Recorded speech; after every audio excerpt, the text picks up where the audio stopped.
Assalamualaikum warahmatullahi wabarakatuh. Video ini merupakan salah satu tugas lasar saya, tugas individu, di mana ditugaskan untuk memperlihatkan potret etika publik di Indonesia saat pandemi dan solusinya.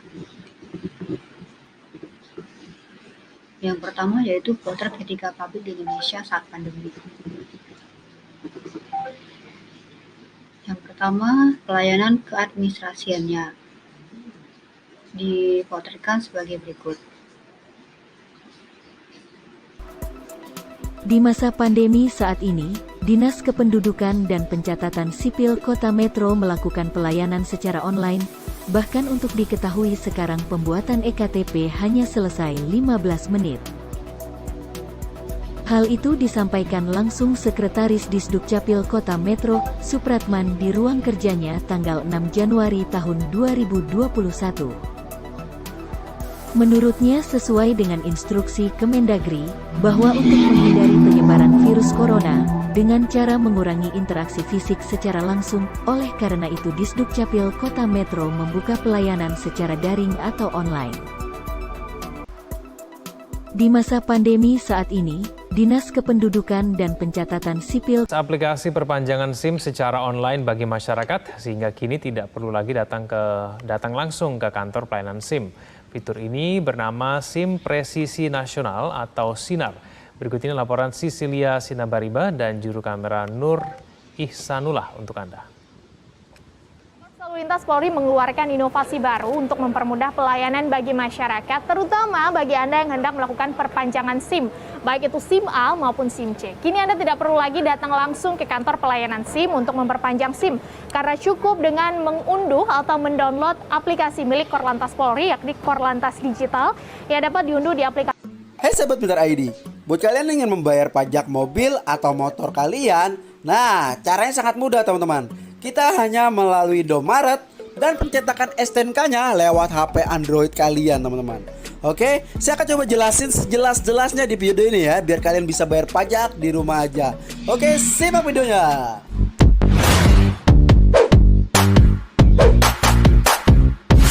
Oke guys, jadi caranya sangat mudah banget. Nah, pertama-tama kalian install aplikasi Sambara. Kita klik aja Sambara di Play Store ya. Oke, seperti ini. Lalu kalian install ya teman-teman. Selanjutnya yaitu dari pelayanan kesehatannya, dapat dilihat pada video berikut. Ketua Ombudsman Kalimantan Selatan Nurholis Majid mengatakan sejak COVID-19 pihaknya sudah menerima sebanyak 300 laporan pengaduan pelayanan publik. Kasus yang mendominasi adalah pelayanan kesehatan, di mana pasien merasa tidak puas dengan pelayanannya yang diberikan oleh rumah sakit. Selain itu ada pula keluhan kurangnya fasilitas ruangan serta lambannya proses rujukan dari rumah sakit swasta ke rumah sakit milik pemerintah. Ketua Ombudsman Kalimantan Selatan Nurholis Majid mengatakan sejak Selanjutnya yaitu dari pelayanan sarana dan prasarana umum.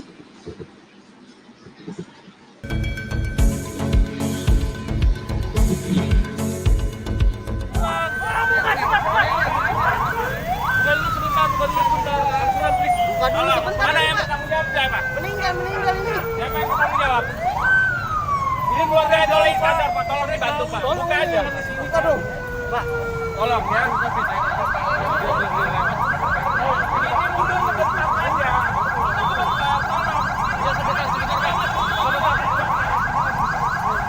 Dorong aja, dorong. Ini ada kaca di bawah.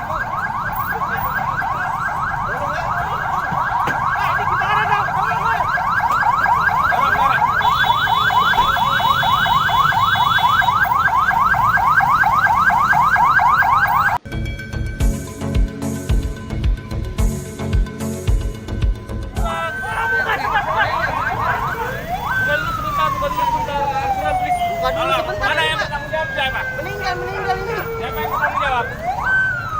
Ini keluarga Dola Iskandar, Pak. Tolong dibantu, Pak. Buka aja. Buka dong.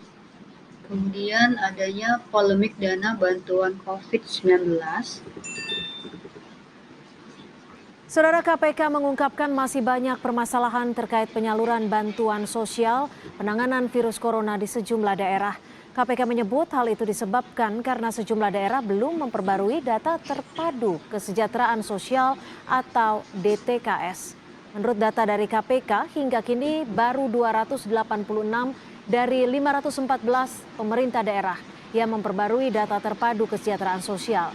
KPK telah menerbitkan surat edaran DTKS yang harusnya menjadi rujukan dalam penyaluran bantuan sosial. KPK mengingatkan kepada kepala daerah agar tidak mengabaikan kriteria penerima bansos. Saudara, KPK mengungkapkan masih banyak permasalahan terkait penyaluran bantuan sosial.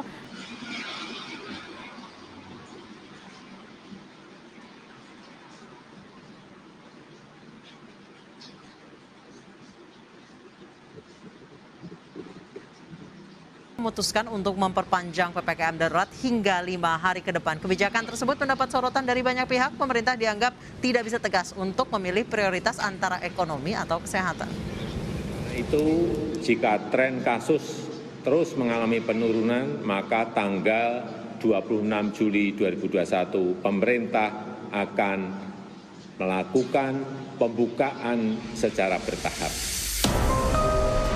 Pemerintah putuskan perpanjangan PPKM darurat hingga tanggal 25 Juli mendatang. Kebijakan tersebut mendapat sorotan dari banyak pihak. Pemerintah dianggap tidak bisa tegas untuk memilih prioritas. Memutuskan untuk memperpanjang. Dilihat dari bidang pendidikan, potretnya sebagai berikut. Ya, saudara, mengalami susah sinyal, sejumlah siswa yang tinggal di perbukitan di Gunung Kidul, Yogyakarta, ini kesulitan mengakses pembelajaran secara daring. Dan situasi ini mendorong seorang guru untuk mendatangi anak didiknya satu persatu.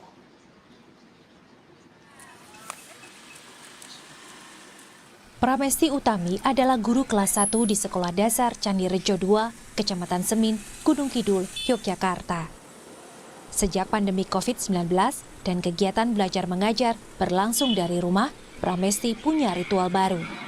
Seminggu sekali, ia menyediakan waktu mengunjungi.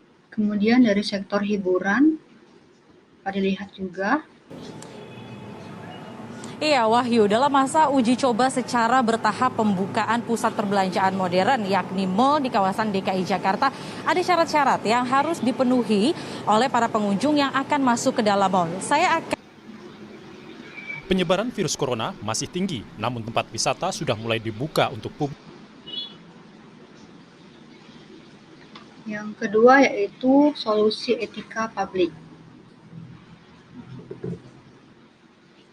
Solusi yang dapat diterapkan untuk mengatasi permasalahan etika publik diantaranya yaitu yang pertama, penetapan standar pelayanan. Yang kedua yaitu pengembangan standar operasi prosedur. Yang ketiga yaitu pengembangan survei kepuasan pelanggan. Yang selanjutnya yaitu pengembangan sistem pengelolaan pengaduan. Terima kasih. Assalamualaikum warahmatullahi wabarakatuh.